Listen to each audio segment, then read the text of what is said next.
ಓಂ ಶಾಂತಿ. ಇಂದಿನ ದಿನಾಂಕ 9/7/2024. ಪ್ರಾರ್ಥ ಮುರಳಿ ಬಾಪ್ತಾದ ಮಧುಬನ. ಮಧುರ ಮಕ್ಕಳೇ, ಸತ್ಯ ತಂದೆಯ ಜೊತೆ ಒಳಗೂ ಹೊರಗೂ ಸತ್ಯವಾಗಿರಿ, ಆಗಲೇ ದೇವತೆಗಳು ಆಗಲು ಸಾಧ್ಯ. ಬ್ರಾಹ್ಮಣರೇ, ಫರಿಷ್ಠೆಗಳಿಂದ ದೇವತೆಗಳಾಗುತ್ತೀರಿ. ಪ್ರಶ್ನೆ: ಈ ಜ್ಞಾನವನ್ನು ಕೇಳುವ ಹಾಗೂ ಧಾರಣೆ ಮಾಡುವ ಅಧಿಕಾರಿಗಳು ಯಾರಾಗುತ್ತಾರೆ? ಉತ್ತರ: ಯಾರು ಸರ್ವತೋಮುಖವಾದ ಪಾತ್ರವನ್ನು ಅಭಿನಯಿಸುತ್ತಾರೆ, ಯಾರು ಎಲ್ಲರಿಗಿಂತ ಹೆಚ್ಚಿನ ಭಕ್ತಿ ಮಾಡಿದ್ದಾರೆಯೋ ಅವರೇ ಜ್ಞಾನವನ್ನು ಧಾರಣೆ ಮಾಡುವುದರಲ್ಲಿ ಬಹಳ ತೀಕ್ಷ್ಣವಾಗಿ ಹೋಗುತ್ತಾರೆ. ಶ್ರೇಷ್ಠ ಪದವಿಯನ್ನು ಅವರೇ ಪಡೆಯುತ್ತಾರೆ. ನೀವು ಶಾಸ್ತ್ರಗಳನ್ನು ಒಪ್ಪುತ್ತೀರಾ ಎಂದು ನೀವು ಮಕ್ಕಳನ್ನು ಕೆಲವರು ಪ್ರಶ್ನೆ ಮಾಡುತ್ತಾರೆ. ಆಗ ತಿಳಿಸಿ, ನಾವು ಎಷ್ಟು ಶಾಸ್ತ್ರಗಳನ್ನು ಓದಿದ್ದೇವೆ, ಭಕ್ತಿ ಮಾಡಿದ್ದೇವೆಯೋ ಅಷ್ಟು ಪ್ರಪಂಚದಲ್ಲಿ ಯಾರೂ ಮಾಡುವುದಿಲ್ಲ. ಈಗ ನಮಗೆ ಭಕ್ತಿಯ ಫಲ ಸಿಕ್ಕಿದೆ, ಆದ್ದರಿಂದ ಈಗ ಭಕ್ತಿಯ ಅವಶ್ಯಕತೆ ಇಲ್ಲ. ಓಂ ಶಾಂತಿ. ಬೇಹದ್ದಿನ ತಂದೆಯು ಬೇಹದ್ದಿನ ಮಕ್ಕಳಿಗೆ ತಿಳಿಸಿಕೊಡುತ್ತಾರೆ. ಎಲ್ಲ ಆತ್ಮಗಳ ತಂದೆಯು ಎಲ್ಲ ಆತ್ಮಗಳಿಗೆ ತಿಳಿಸುತ್ತಾರೆ, ಏಕೆಂದರೆ ಅವರು ಸರ್ವರ ಸದ್ಗತಿ ದಾತನಾಗಿದ್ದಾರೆ. ಯಾರೆಲ್ಲ ಆತ್ಮಗಳಿದ್ದಾರೆಯೋ ಅವರಿಗೆ ಜೀವಾತ್ಮರೆಂದೇ ಹೇಳಲಾಗುತ್ತದೆ. ಶರೀರವಿಲ್ಲದಿದ್ದರೆ ಆತ್ಮವು ನೋಡಲು ಸಾಧ್ಯವಿಲ್ಲ.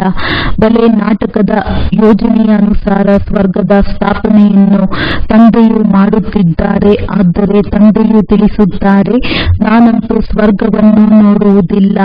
ಯಾರಿಗಾಗಿ ಸ್ಥಾಪನೆ ಮಾಡುವೆನೋ ಅವರೇ ನೋಡುತ್ತಾರೆ. ನಿಮಗೆ ಓದಿಸಿದ ನಂತರ ಯಾವುದೇ ಶರೀರವನ್ನಂತೂ ನಾನು ಧಾರಣೆ ಮಾಡುವುದಿಲ್ಲ. ಅಂದ ಮೇಲೆ ಶರೀರವಿಲ್ಲದೆ ಹೇಗೆ ನೋಡಲು ಸಾಧ್ಯ? ಎಲ್ಲಿ ನೋಡಿದರಲ್ಲಿ ಇದ್ದೇನೆ, ಎಲ್ಲವನ್ನು ನೋಡುತ್ತೇನೆಂದಲ್ಲ. ಕೇವಲ ನೀವು ಮಕ್ಕಳನ್ನು ನೋಡುತ್ತೇನೆ, ನಿಮ್ಮನ್ನೇ ಇವುಗಳನ್ನಾಗಿ ಮಾಡಿ ನೆನಪಿನ ಯಾತ್ರೆಯನ್ನು ಕಲಿಸುತ್ತೇನೆ. ಯೋಗ ಅಕ್ಷರ ಭಕ್ತಿಯದ್ದಾಗಿದೆ. ಜ್ಞಾನ ಕೊಡುವವರು ಒಬ್ಬ ಜ್ಞಾನ ಸಾಗರನಾಗಿದ್ದಾರೆ. ಅವರನ್ನೇ ಸದ್ಗುರುವೆಂದು ಕರೆಯಲಾಗುತ್ತದೆ. ಉಳಿದವರೆಲ್ಲರೂ ಗುರುಗಳು. ಸತ್ಯವನ್ನು ಹೇಳುವವರು, ಸತ್ಯಖಂಡವನ್ನು ಸ್ಥಾಪನೆ ಮಾಡುವವರು ಒಬ್ಬ ಸದ್ಗುರುವೇ ಆಗಿದ್ದಾರೆ. ಭಾರತವು ಸತ್ಯಖಂಡವಾಗಿತ್ತು. ಅಲ್ಲಿ ಎಲ್ಲರೂ ದೇವಿ ದೇವತೆಗಳು ನಿವಾಸ ಮಾಡುತ್ತಿದ್ದರು. ತಾವೀಗ ಮನುಷ್ಯರಿಂದ ದೇವತೆಗಳಾಗುತ್ತಿದ್ದೀರಿ.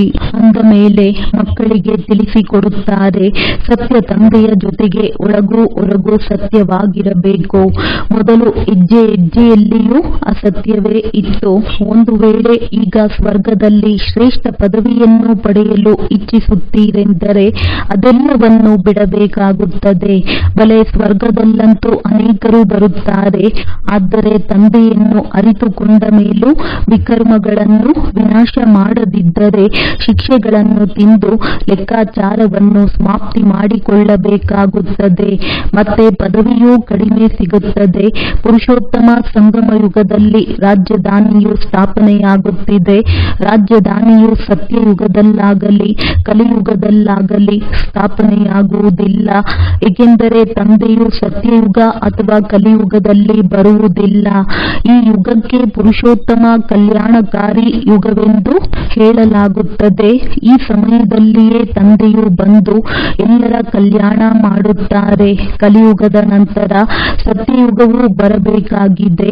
ಆದ್ದರಿಂದ ನಡುವೆ ಸಂಗಮ ಯುಗವು ಅವಶ್ಯವಾಗಿ ಬೇಕು. ತಂದೆಯು ತಿಳಿಸಿದ್ದಾರೆ, ಇದು ಪತಿತ ಹಳೆಯ ಪ್ರಪಂಚವಾಗಿದೆ. ದೂರ ದೇಶದಲ್ಲಿರುವವರು ಪರದೇಶದಲ್ಲಿ ಬಂದರೆಂಬ ಗಾಯನವಿದೆ. ಅಂದ ಮೇಲೆ ಪರದೇಶದಲ್ಲಿ ತಮ್ಮ ಮಕ್ಕಳು ಎಲ್ಲಿ ಸಿಗುತ್ತಾರೆ? ಪರದೇಶದಲ್ಲಿ ಪರರ ಮಕ್ಕಳೇ ಸಿಗುತ್ತಾರೆ. ಅಂತವರಿಗೆ ತಂದೆಯು ಬಹಳ ಒಳ್ಳೆಯ ರೀತಿಯಲ್ಲಿ ತಿಳಿಸುತ್ತಾರೆ, ನಾನು ಯಾರಲ್ಲಿ ಪ್ರವೇಶ ಮಾಡುತ್ತೇನೆ ತಿಳಿಸುತ್ತೇನೆ. ತನ್ನ ಪರಿಚಯವನ್ನು ಕೊಡುತ್ತಾರೆ ಮತ್ತು ಯಾರಲ್ಲಿ ಪ್ರವೇಶ ಮಾಡುವರೋ ಅವರಿಗೂ ತಿಳಿಸುತ್ತೇನೆ. ಇದು ನಿಮ್ಮ ಬಹಳ ಜನ್ಮಗಳ ಅಂತಿಮ ಜನ್ಮವಾಗಿದೆ. ಎಷ್ಟು ಸ್ಪಷ್ಟವಾಗಿದೆ. ಈಗ ನೀವು ಇಲ್ಲಿ ಪುರುಷಾರ್ಥಿಗಳಾಗಿದ್ದೀರಿ. ಸಂಪೂರ್ಣ ಪವಿತ್ರರಲ್ಲ, ಸಂಪೂರ್ಣ ಪವಿತ್ರರಿಗೆ ಫರಿಷ್ಠೆಗಳೆಂದು ಹೇಳಲಾಗುತ್ತದೆ. ಫರಿಷ್ಠೆಗಳಾದ ನಂತರ ದೇವತೆಗಳಾಗುತ್ತೀರಿ. ಸೂಕ್ಷ್ಮ ವತನದಲ್ಲಿ ನೀವು ಸಂಪೂರ್ಣ ಫರಿಷ್ಠೆಗಳನ್ನು ನೋಡುತ್ತೀರಿ. ಅವರಿಗೆ ಫರಿಷ್ಠೆಗಳೆಂದು ಹೇಳಲಾಗುತ್ತದೆ. ಆದ್ದರಿಂದ ತಂದೆಯು ತಿಳಿಸುತ್ತಾರೆ, ಮಕ್ಕಳೇ, ಒಬ್ಬ ತಂದೆಯನ್ನೇ ನೆನಪು ಮಾಡಬೇಕು. ಸೂಕ್ಷ್ಮ ವತನದಲ್ಲಿ ನೀವು ಸಂಪೂರ್ಣ ಫರಿಷ್ಠೆಗಳನ್ನು ನೋಡುತ್ತೀರಿ. ಅವರಿಗೆ ಫರಿಷ್ಠೆಗಳೆಂದು ಹೇಳಲಾಗುತ್ತದೆ. ಆದ್ದರಿಂದ ತಂದೆಯು ತಿಳಿಸುತ್ತಾರೆ, ಮಕ್ಕಳೇ, ಒಬ್ಬ ತಂದೆಯನ್ನೇ ನೆನಪು ಮಾಡಬೇಕು. ಅಲಫ್ ಎಂದರೆ ಬಾಬಾ, ಅವನ್ನೇ ಅಲ್ಲಾ ಎಂದು ಹೇಳುತ್ತಾರೆ. ಆ ತಂದೆಯಿಂದ ಸ್ವರ್ಗದ ಆಸ್ತಿಯೂ ಸಿಗುತ್ತದೆ ಎಂದು ಮಕ್ಕಳಿಗೆ ತಿಳಿದಿದೆ. ಸ್ವರ್ಗವನ್ನು ಹೇಗೆ ರಚಿಸುತ್ತಾರೆ? ನೆನಪಿನ ಯಾತ್ರೆ ಮತ್ತು ಜ್ಞಾನದಿಂದ. ಭಕ್ತಿಯಲ್ಲಿ ಜ್ಞಾನವಿರುವುದಿಲ್ಲ. ಜ್ಞಾನವನ್ನು ಕೇವಲ ಒಬ್ಬ ತಂದೆಯು ಬ್ರಾಹ್ಮಣರಿಗೆ ತಿಳಿಸುತ್ತಾರೆ. ಬ್ರಾಹ್ಮಣರು ಶಿಕೆಗೆ ಸಮಾನರಲ್ಲವೇ? ಈಗ ನೀವು ಬ್ರಾಹ್ಮಣರಾಗಿದ್ದೀರಿ. ನಂತರ ಬಾಜೂಲಿ ಚಕ್ರದ ಆಟದಲ್ಲಿ ಕಾಲು ಮತ್ತು ತಲೆ ಒಂದು ಕಡೆ ಬರುತ್ತದೆ. ಆಡುತ್ತೀರಿ. ಬ್ರಾಹ್ಮಣ, ದೇವತೆ, ಕ್ಷತ್ರಿಯ, ಶೂದ್ರ. ಇದಕ್ಕೆ ವಿರಾಟ ರೂಪವೆಂದು ಹೇಳಲಾಗುವುದು. ಬ್ರಹ್ಮ, ವಿಷ್ಣು, ಶಂಕರರ ವಿರಾಟ ರೂಪವೆಂದು ಹೇಳುವುದಿಲ್ಲ. ವಿರಾಟ ರೂಪದಲ್ಲಿ ಶಿಕೆ ಬ್ರಾಹ್ಮಣರನ್ನು ತೋರಿಸಿಲ್ಲ. ತಂದೆಯು ಬ್ರಹ್ಮರವರ ತನುವಿನಲ್ಲಿ ಬರುತ್ತಾರೆ ಎಂಬುದನ್ನು ಯಾರು ತಿಳಿದುಕೊಂಡಿಲ್ಲ. ಬ್ರಾಹ್ಮಣ ಕುಲವೇ ಸರ್ವೋತ್ತಮ ಕುಲವಾಗಿದೆ, ಏಕೆಂದರೆ ತಂದೆಯು ಬಂದು ಓದಿಸುತ್ತಾರೆ. ತಂದೆಯು ಶೂದ್ರರಿಗಂತೂ ಓದಿಸುವುದಿಲ್ಲ, ಬ್ರಾಹ್ಮಣರಿಗೆ ಓದಿಸುತ್ತಾರಲ್ಲವೇ? ಓದಿಸುವುದರಲ್ಲಿ ಸಮಯ ಹಿಡಿಸುತ್ತದೆ. ರಾಜಧಾನಿ ಸ್ಥಾಪನೆಯಾಗಬೇಕಾಗಿದೆ. ನೀವು ಸರ್ವಶ್ರೇಷ್ಠ ಪುರುಷೋತ್ತಮರಾಗಿ ಹೊಸ ಪ್ರಪಂಚವನ್ನು ಯಾರು ರಚಿಸುವರು? ತಂದೆಯೇ ರಚಿಸುತ್ತಾರೆ. ಇದನ್ನು ಮರೆಯದಿರಿ. ಮಾಯೆಯು ನಿಮ್ಮನ್ನು ಮರೆಸುತ್ತದೆ.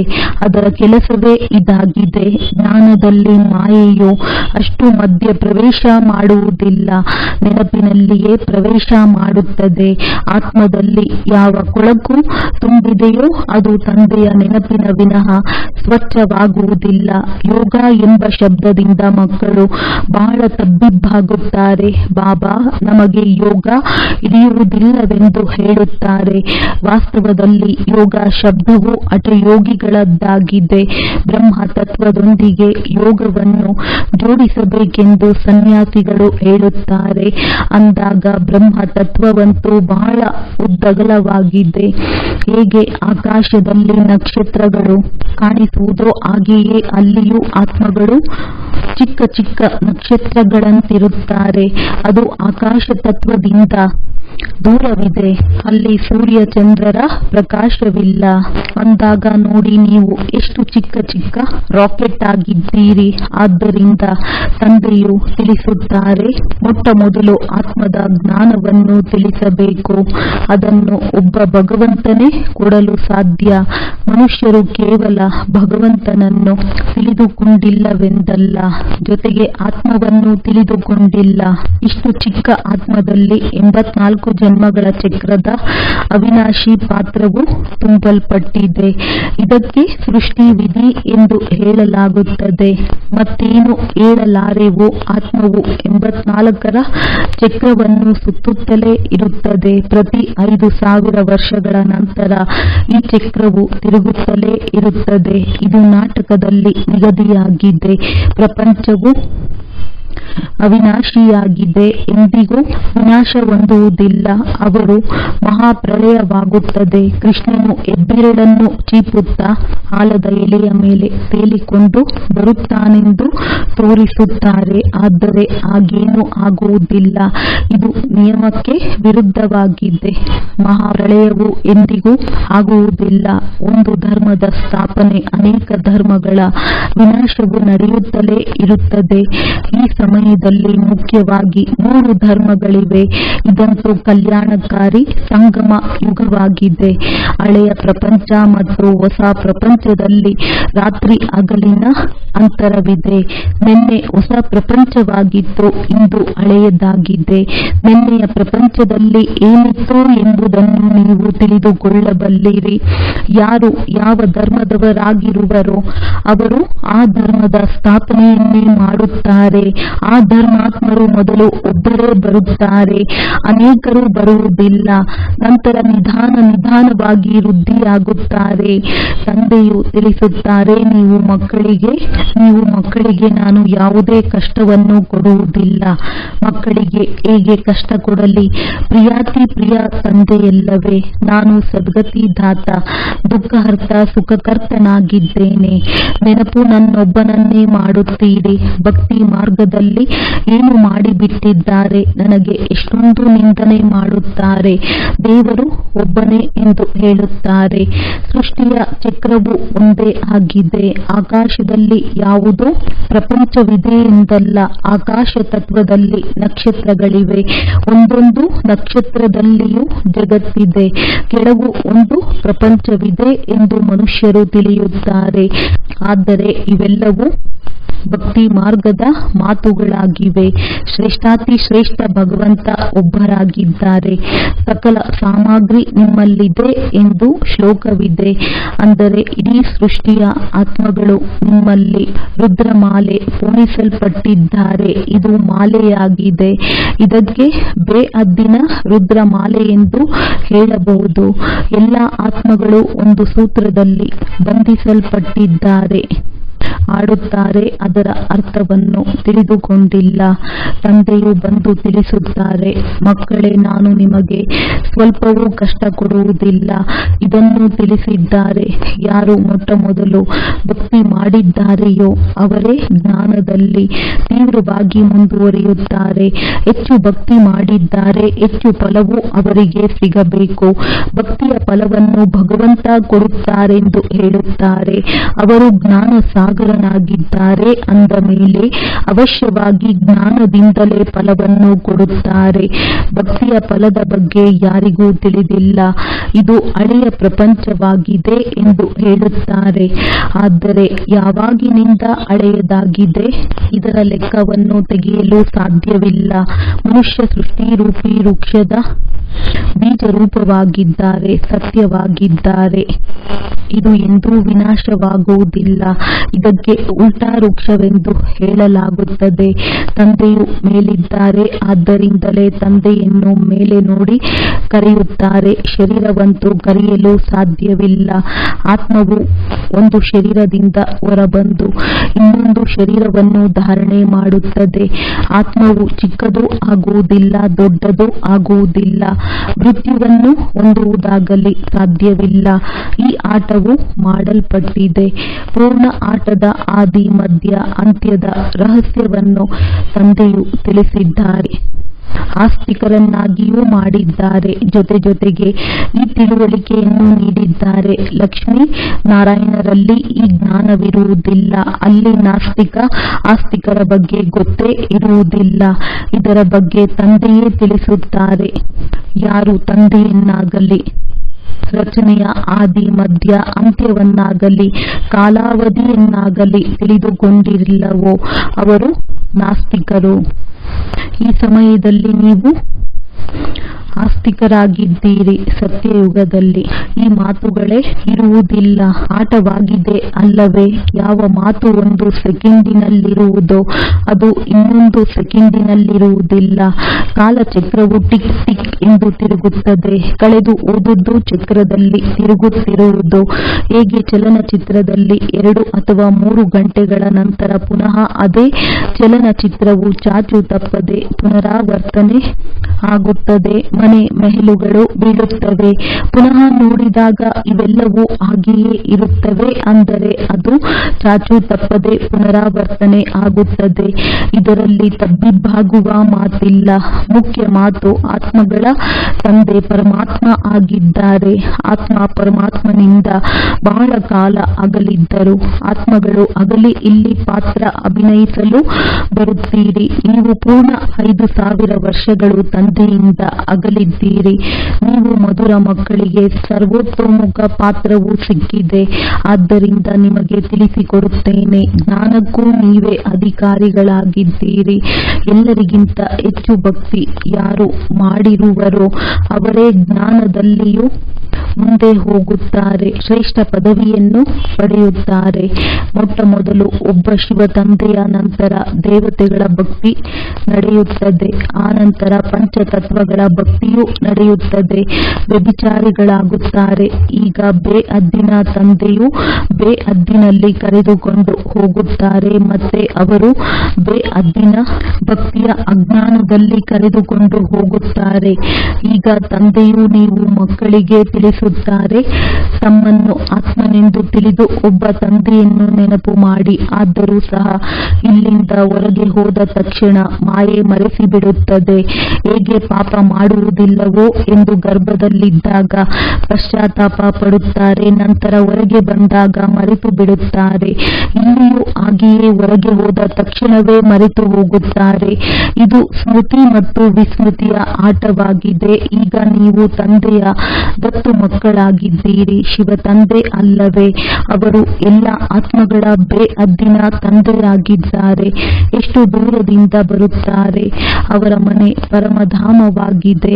ಪರಮಧಾಮದಿಂದ ಬರುತ್ತಾರೆ ಅಂದ ಮೇಲೆ ಉಡುಗೊರೆಯನ್ನು ಅವಶ್ಯ ತರುತ್ತಾರೆ. ಅಂಗೈಯಲ್ಲಿ ಸ್ವರ್ಗದ ಉಡುಗೊರೆ ತರುತ್ತಾರೆ ಮತ್ತು ತಿಳಿಸುತ್ತಾರೆ, ಮಕ್ಕಳೇ, ಸೆಕೆಂಡಿನಲ್ಲಿ ಸ್ವರ್ಗದ ರಾಜ್ಯ ಭಾಗ್ಯವು ದೊರೆಯುತ್ತದೆ. ಕೇವಲ ತಂದೆಯನ್ನು ಅರಿತುಕೊಳ್ಳಿರಿ. ಎಲ್ಲ ಆತ್ಮಗಳಿಗೆ ತಂದೆ ಆಗಿದ್ದಾರಲ್ಲವೇ? ಹೇಳುತ್ತಾರೆ, ನಾನು ನಿಮ್ಮ ತಂದೆಯಾಗಿದ್ದೇನೆ. ನಾನು ಹೇಗೆ ಬರುತ್ತೇನೆಂದು ನಿಮಗೆ ತಿಳಿಸುತ್ತೇನೆ. ನನಗೆ ರಥವಂತೂ ಅವಶ್ಯವಾಗಿ ಬೇಕು. ಯಾವ ರಥ?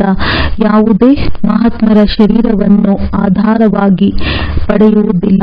ನೀವು ಬ್ರಹ್ಮನಿಗೆ ಭಗವಂತನೆಂದು ಹೇಳುತ್ತೀರಿ, ಬ್ರಹ್ಮನಿಗೆ ಭಗವಂತ ದೇವತೆ ಎಂದು ಹೇಳುತ್ತೀರಿ ಎಂದು ಮನುಷ್ಯರು ಹೇಳುತ್ತಾರೆ. ಅರೆ, ನಾವೆಲ್ಲಿ ಹೇಳುತ್ತೇವೆ? ವೃಕ್ಷದಲ್ಲಿ ಪೂರ್ಣ ತುದಿಯಲ್ಲಿ ನಿಂತಿದ್ದಾರೆ. ಈಗ ಇಡೀ ವೃಕ್ಷವು ತಮೋ ಪ್ರಧಾನವಾಗಿದೆ. ಬ್ರಹ್ಮರವರು ಸಹ ಇಲ್ಲಿ ನಿಂತಿದ್ದಾರೆ. ಅಂದ ಮೇಲೆ ಬಹಳ ಜನ್ಮಗಳ ಅಂತಿಮ ಜನ್ಮವಾಯಿತಲ್ಲವೇ? ಸ್ವಯಂ ಬ್ರಹ್ಮನೇ ತಿಳಿಸುತ್ತಾರೆ, ನನ್ನ ಅಂತಿಮ ಜನ್ಮದಲ್ಲಿ ವಾನಪ್ರಸ್ಥ ಸ್ಥಿತಿಯಲ್ಲಿದ್ದಾಗ ತಂದೆಯು ಬಂದಿದ್ದಾರೆ. ಅವರು ಬಂದು ವ್ಯಾಪಾರ ವ್ಯವಹಾರವನ್ನು ಬಿಡಿಸಿದರು. 60 ವರ್ಷಗಳ ನಂತರ ಭಗವಂತನನ್ನು ಮಿಲನ ಮಾಡಲು ಭಕ್ತಿ ಮಾಡುತ್ತಾರೆ. ನೀವೆಲ್ಲರೂ ಮನುಷ್ಯನ ಮತದಲ್ಲಿದ್ದೀರಿ. ಈಗ ತಂದೆಯು ನಿಮಗೆ ಶ್ರೀಮತವನ್ನು ಕೊಡುತ್ತಿದ್ದಾರೆ. ಶಾಸ್ತ್ರಗಳನ್ನು ಬರೆಯುವುದು ಮನುಷ್ಯರಾಗಿದ್ದಾರೆ. ಭಗವಂತನು ಬರೆಯುವುದು ಓದುವುದನ್ನು ಮಾಡುವುದಿಲ್ಲ. ಸತ್ಯಯುಗದಲ್ಲಿ ಶಾಸ್ತ್ರಗಳಿರುವುದಿಲ್ಲ. ಶಾಸ್ತ್ರಗಳಲ್ಲಿ ಎಲ್ಲಾ ಕರ್ಮಕಾಂಡಗಳನ್ನು ಬರೆದಿದ್ದಾರೆ. ಇಲ್ಲಿ ಆ ಮಾತಿಲ್ಲ. ನೀವು ನೋಡುತ್ತೀರಿ, ತಂದೆ ಜ್ಞಾನ ತಿಳಿಸುತ್ತಾರೆ. ಭಕ್ತಿ ಮಾರ್ಗದಲ್ಲಿ ಬಹಳ ಶಾಸ್ತ್ರಗಳನ್ನು ಓದಿದ್ದೇವೆ. ನೀವು ವೇದ ಶಾಸ್ತ್ರಗಳನ್ನು ಓದಿದ್ದೀರಾ ಎಂದು ಯಾರಾದರೂ ನಿಮ್ಮನ್ನು ಕೇಳಿದರೆ ತಿಳಿಸಿ. ಎಲ್ಲಾ ಮನುಷ್ಯರಿಗಿಂತ ನಾವು ಹೆಚ್ಚು ಒಪ್ಪುತ್ತೇವೆ. ಪ್ರಾರಂಭದಿಂದ ಅವ್ಯಭಿಚಾರಿ ಭಕ್ತಿಯನ್ನು ನಾವೇ ಆರಂಭ ಮಾಡಿದೆವು. ಈಗ ನಮಗೆ ಜ್ಞಾನ ಸಿಕ್ಕಿದೆ. ಜ್ಞಾನದಿಂದ ಸದ್ಗತಿ ಸಿಗುತ್ತದೆ ಎಂದ ಮೇಲೆ ಭಕ್ತಿಯನ್ನೇನು ಮಾಡುವುದು? ತಂದೆ ತಿಳಿಸುತ್ತಾರೆ, ಕೆಟ್ಟದನ್ನು ಕೇಳಬೇಡಿ, ಕೆಟ್ಟದನ್ನು ನೋಡಬೇಡಿ. ತಂದೆ ತಿಳಿಸುತ್ತಾರೆ, ಸರಳವಾಗಿ ತಿಳಿಸುತ್ತಾರೆ, ಮಧುರಾತಿ ಮಧುರ ಮಕ್ಕಳೇ, ತಮ್ಮನ್ನು ತಾವು ಆತ್ಮನಿಶ್ಚಯ ಮಾಡಿಕೊಳ್ಳಿ. ನಾನು ಆತ್ಮ, ಅವರು ಅಲ್ಲಾ ಆಗಿದ್ದೇನೆ ಎಂದು ಹೇಳುತ್ತಾರೆ. ಆದರೆ ನಿಮಗೆ ತಂದೆ ತಿಳಿಸುತ್ತಾರೆ, ನಾನು ಆತ್ಮನಾಗಿದ್ದೇನೆ, ತಂದೆಯ ಮಗುವಾಗಿದ್ದೇನೆ. ಇದನ್ನೇ ಮಾಯೆ ಪದೇ ಪದೇ ಮರೆಸಿಬಿಡುತ್ತದೆ. ದೇಹಾಭಿಮಾನದಲ್ಲಿ ಬರುವುದರಿಂದ ವಿರುದ್ಧ ಕೆಲಸಗಳನ್ನು ಮಾಡುತ್ತಾರೆ. ಆದ್ದರಿಂದ ತಂದೆ ಹೇಳುತ್ತಾರೆ, ಮಕ್ಕಳೇ, ತಂದೆಯನ್ನು ಮರೆಯದಿರಿ, ಸಮಯವನ್ನು ವ್ಯರ್ಥ ಮಾಡದಿರಿ. ಒಳ್ಳೆಯದು. ಮಧುರಾತಿ ಮಧುರ ಮಾತ್ಪಿತಾ ಬಾಪ್ತಾದರವರ ನೆನಪು, ಪ್ರೀತಿ ಹಾಗೂ ಸುಪ್ರಭಾತ. ಆತ್ಮೀಯ ಮಕ್ಕಳಿಗೆ ಆತ್ಮೀಯ ತಂದೆಯ ನಮಸ್ತೆ. ಧಾರಣೆಗಾಗಿ ಮುಖ್ಯ ಸಾರ. ರಚಯಿತ ಮತ್ತು ರಚನೆಯ ರಹಸ್ಯವನ್ನು ಯಥಾರ್ಥವಾಗಿ ತಿಳಿದುಕೊಂಡು ಆಸ್ತಿಕರಾಗಬೇಕು. ನಾಟಕದ ಜ್ಞಾನದಲ್ಲಿ ತಬ್ಬಿಬ್ಬಾಗಬಾರದು. ತಮ್ಮ ಬುದ್ಧಿಯನ್ನು ಸೀಮಿತತನದಿಂದ ಬೇಹದ್ದಿನಲ್ಲಿ ತೆಗೆದುಕೊಂಡು ಹೋಗಬೇಕು. ಸೂಕ್ಷ್ಮ ವತನವಾಸಿ ಫರಿಷ್ಠೆ ಆಗಲು ಸಂಪೂರ್ಣ ಪವಿತ್ರರಾಗಬೇಕು. ಆತ್ಮದಲ್ಲಿ ತುಂಬಿರುವ ಕೊಳಕನ್ನು ನೆನಪಿನ ಬಲದಿಂದ ಸ್ವಚ್ಛ ಮಾಡಬೇಕು. ವರದಾನ: ಈಶ್ವರಿಯ ರಸದ ಅನುಭವ ಮಾಡಿ ಏಕರಸ ಸ್ಥಿತಿಯಲ್ಲಿ ಸ್ಥಿತರಾಗಿರುವಂತಹ ಶ್ರೇಷ್ಠ ಆತ್ಮಭವ. ಯಾವ ಮಕ್ಕಳು ಈಶ್ವರಿಯ ರಸದ ಅನುಭವ ಮಾಡುತ್ತಾರೆ ಅವರಿಗೆ ಪ್ರಪಂಚದ ಬೇರೆಲ್ಲ ರಸಗಳು ಸಪ್ಪೆ ಎನ್ನಿಸುತ್ತವೆ. ಎಲ್ಲಿ ಒಂದೇ ಒಂದು ರಸ ಮಧುರವಾಗಿರುತ್ತದೆ ಆಗ ಆ ಒಂದೇ ಕಡೆ ಎಲ್ಲರ ಗಮನ ಹರಿಯುತ್ತದೆ ಇಲ್ಲವೇ? ಸಹಜವಾಗಿ ಒಂದೇ ಕಡೆ ಮನಸ್ಸು ಹೋಗುತ್ತದೆ. ಪರಿಶ್ರಮವೆನಿಸುವುದಿಲ್ಲ. ತಂದೆಯ ಸ್ನೇಹ, ತಂದೆಯ ಸಹಾಯ, ತಂದೆಯ ಜೊತೆ, ತಂದೆಯ ಮುಖಾಂತರ ಸರ್ವ ಪ್ರಾಪ್ತಿಗಳು ಸಹಜವಾಗಿ ಏಕರಸ ಸ್ಥಿತಿಯನ್ನಾಗಿ ಮಾಡುತ್ತದೆ.